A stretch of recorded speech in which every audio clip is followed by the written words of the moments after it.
दोस्तों, आज हम कल्कि पुराण के पहले अंश से पहले अध्याय के बारे में देखेंगे।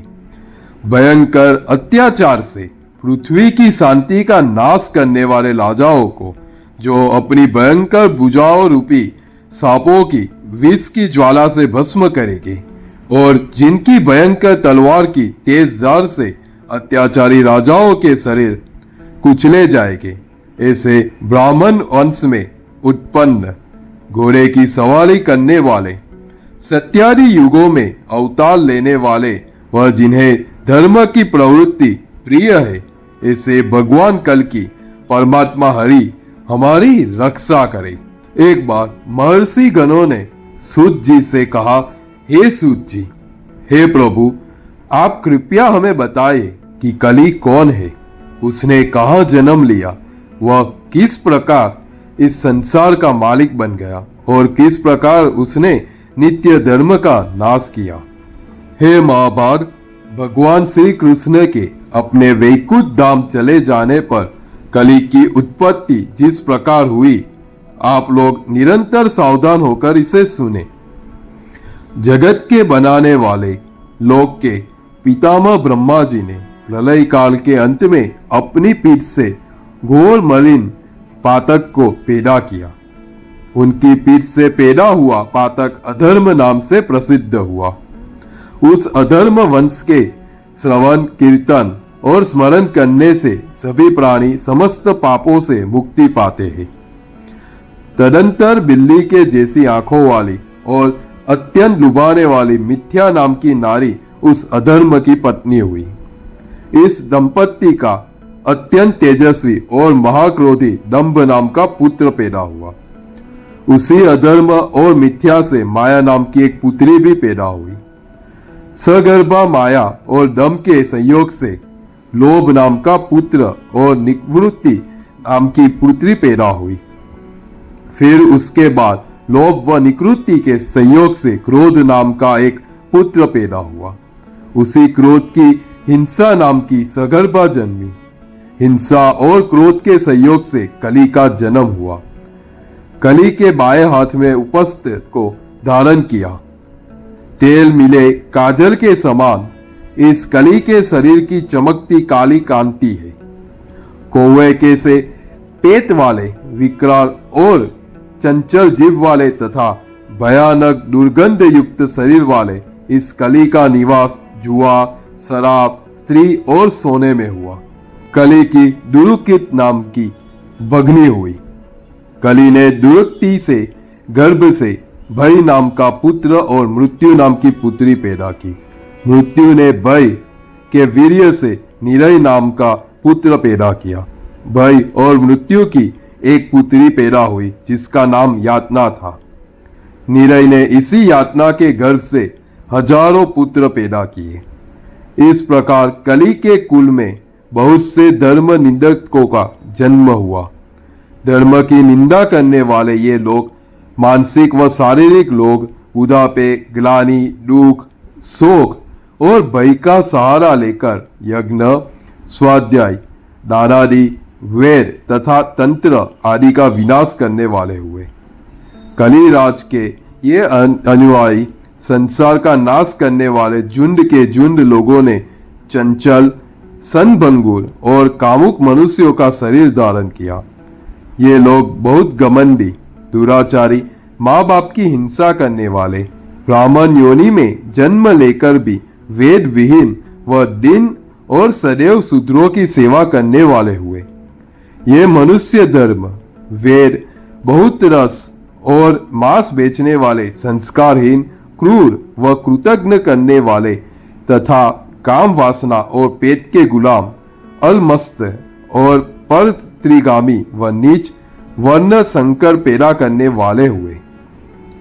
ये बौने, पाप में डूबे दुष्ट मथों में रहने वाले तथा 16 साल तक की आयु वाले व अपने सालों को सगा बंधु मानने वाले और नीचों की संगति करने वाले हुए।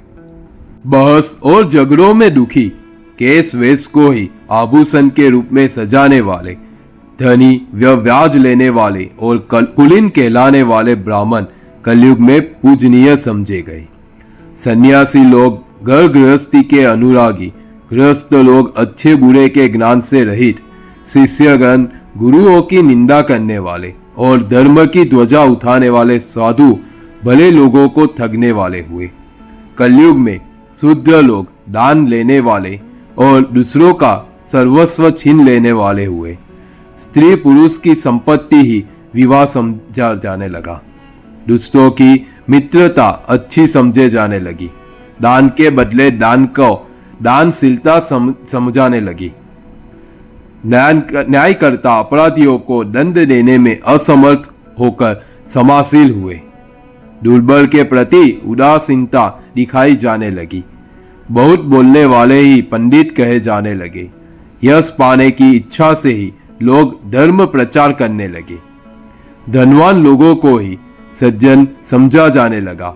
दूर देश का जल ही तीर्थ हो गया।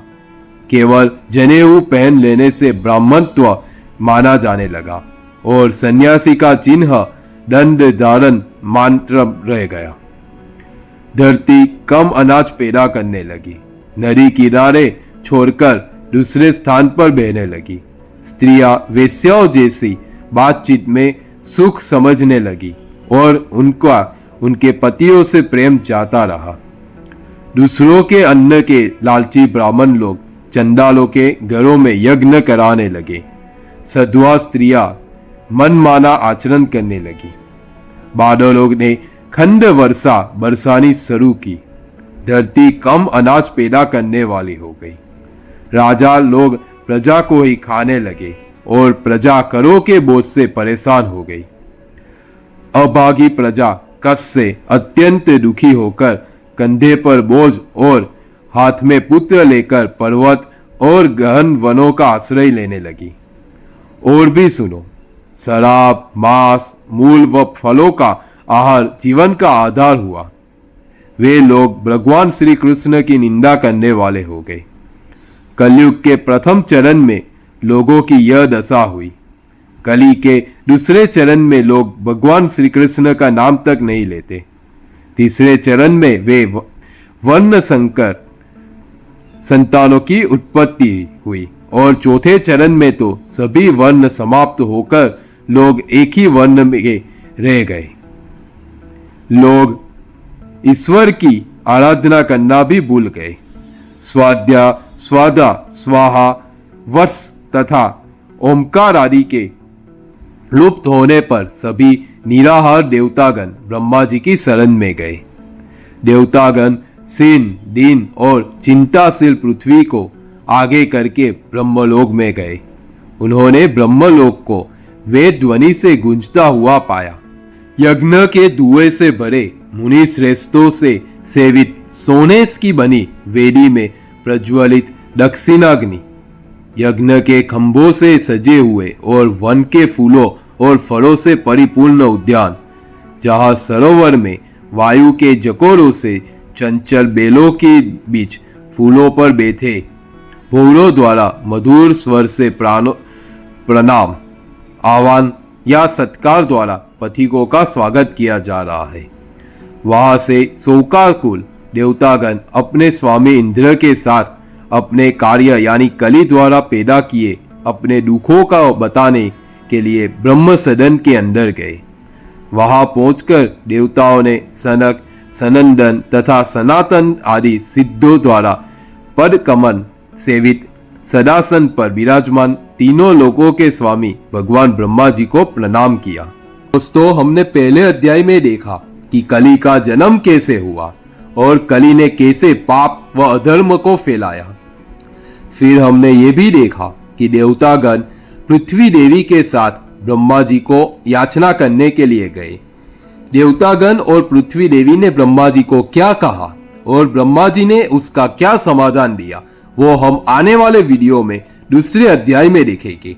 दोस्तों, आपको हमारा वीडियो पसंद आए तो कृपया इसे लाइक करें, शेयर करें और हमारे चैनल को सब्सक्राइब करिए। हर हर महादेव।